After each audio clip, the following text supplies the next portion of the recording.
എന്നോട് ഏറ്റവും കൂടുതൽ ആൾക്കാർ ചോദിക്കുന്നതാണ്, എന്തിനാണ് ഇങ്ങനെ ഇത്രയും വീഡിയോസ് ചെയ്യുന്നത്, എന്തിനാണ് ഇത്രയും വിഷ്ണുമായ സ്വാമിയെ കുറിച്ച് അതിശക്തമായിട്ട് നിങ്ങൾ സംസാരിക്കണേന്ന് ചോദിച്ചിട്ട് എന്നോട് ഒരുപാട് പേര് ഭയങ്കരമായി മോശമായ രീതിയിൽ പലപ്പോഴും കമൻറ്റുകൾ ഇടാറുണ്ട്. ഞാൻ അവരോട് പറയുന്ന ഒരു കാര്യം, വിഷ്ണുമായ മഠങ്ങൾ ഒരുപാടുണ്ട്, അതിശക്തമായ മഠങ്ങളുണ്ട്.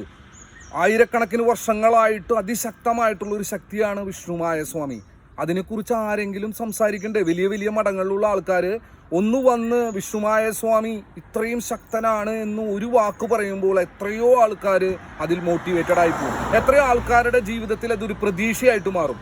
ആരും അങ്ങനെ ചെയ്യുന്നതായി കാണുന്നില്ല. അപ്പം ഞാൻ തന്നെ അതിനെക്കുറിച്ച് സംസാരിക്കുന്നു. ഇപ്പം നമ്മളുടെ പ്രധാനമന്ത്രി, നമ്മളുടെ മുഖ്യമന്ത്രി അതിശക്തമായിട്ട് നമുക്കൊരു പ്രതീക്ഷ തരുമ്പോൾ നമുക്ക് ജീവിക്കാൻ അതൊരു പ്രേരണയാവും. നമ്മൾ ജീവിക്കണം, നമ്മൾ നേടിയെടുക്കണം, എത്ര പ്രശ്നങ്ങൾ ഉണ്ടായോട്ടെ നമ്മൾ ഫൈറ്റ് ചെയ്യണം, നമ്മൾ ലോകത്തിന് മുന്നിൽ കാണിച്ചു കൊടുക്കണം എന്ന് വലിയ വലിയ ആൾക്കാർ പറഞ്ഞതുകൊണ്ടാണ് നമ്മൾ ശക്തമായി മുന്നോട്ട് പോകുന്നത്.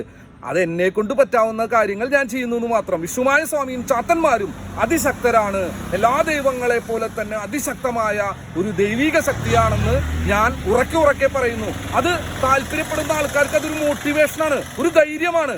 അവർ ജീവിക്കാൻ തന്നെ അത് പ്രേരിപ്പിക്കുന്നു. അപ്പോൾ എല്ലാവരും വിജയിക്കട്ടെ.